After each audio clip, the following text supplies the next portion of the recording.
through the Steel City. Is everybody ready to go? It's proclaimed the greatest radio show. Welcome, Spread fans, to another exciting segment of The Spread. I'm your host, Jim Sella, in studio with co-host J Dash and JK47. Going to talk some Bucko baseball again, specifically about ground ball Chuck today, correct? Ground Chuck. Looked good in his first game back. He's garbage. No, I'm not a big fan myself, but I'll tell you what, if that's what he's going to give us, we'll definitely take it. That's not what he's going to give you, but you can take it at this week. I'll give you that. What do you mean that's not what he's going to give you? He's terrible. Listen, in 20 starts in 2013, he had a 3.26 ERA. In 26 starts in 2014, he had a 3.72 ERA. Now, out of a number 4 pitcher, I'll take that any day of the week. Now, yes, he is inconsistent. We know that. But look, his first start in 8 months, he comes out and pitches 7 innings, 8 hits, 2 earned runs, no walks, 3 Ks, lets up a jack. But 18 outs, 18 ground ball outs, no fly ball outs. That's exactly what you want out of Ground Chuck. He was well rested, and now he's going to collapse and only go 3 innings the next time he pitches because he went 7 innings this time. Harsh words from a harsh man, sports fans. Like I said, yeah, you're right, Jim. He's inconsistent. He's not a top end of the rotation type starter. That's why he's our number 4 starter. He's an overpaid number 4, but look, he has an ERA under 4 over the past 2 seasons with the Bucks, and that's all I really want to see out of him. He's severely overpaid. Probably the most overpaid athlete in sports. But he actually pitched game 1 of a sweep of the Marlins at PNC Park on Monday, Tuesday, and Wednesday. The Buccos outscored the Marlins 14-5 in that series. I'll give him so that. They're on a roll. He got them started with a good outing, and they needed it. They needed a couple series wins in a row. Guess who was sent down because of Charlie Morton getting called up? Locke? No, the guy I always said I hated in the bullpen. Rodimus Lees. Please Dude's believe. garbage. I didn't like him in the bullpen to begin with. I actually thought we should have started the season with Holdscomb instead of Lees. Please believe, Lees. Please believe. Believe. See, he's leaving. Get it? That's good. Aha!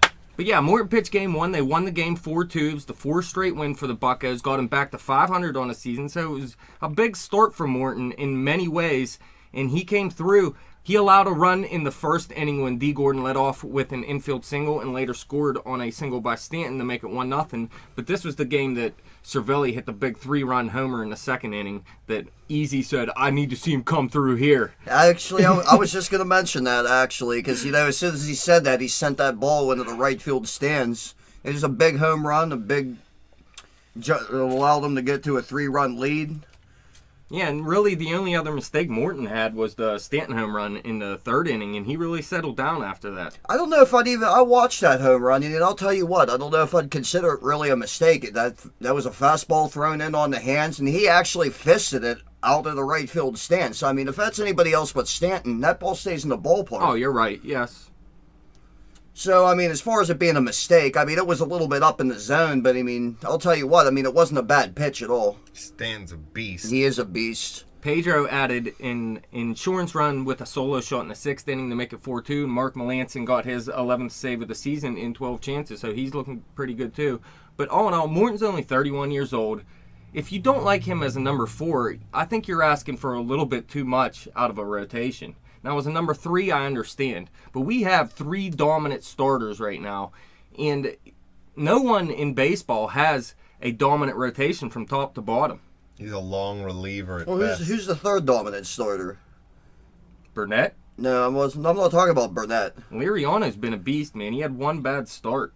I'd say 2, but 2 or 3, maybe. We'll do a little segment on him. We'll go through each of his starts and see how bad he really was. Now, I'm not saying he was great in every start, but really that 1 start was the only one that he didn't give his team a chance to win the game. But what do you think about Charlie Morton going forward, 47? Ground ball sucks. If this is what we're going to get from him, I absolutely love it. But we're not going to get this every game, man. But I'll tell you what, the thing is he could either be captain and implode, or he could just...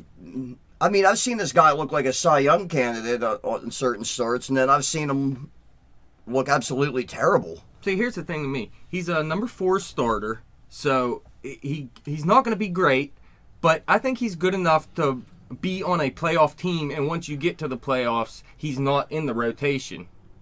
You know what I mean? You just pitched the top three, Burnett, Liriano, and Cole, in the playoffs, and I think he can get through with that. Well, the thing is, too, with Morton, you got to realize, whenever he's been healthy, he's actually been pretty good. Yeah. So, I mean, Well, that's another thing, you can't, too. I mean, the statistics, I mean, that's pretty much what they tell you right there. And, I mean, in 18 ground ball outs in 7 innings, I mean, that's sick.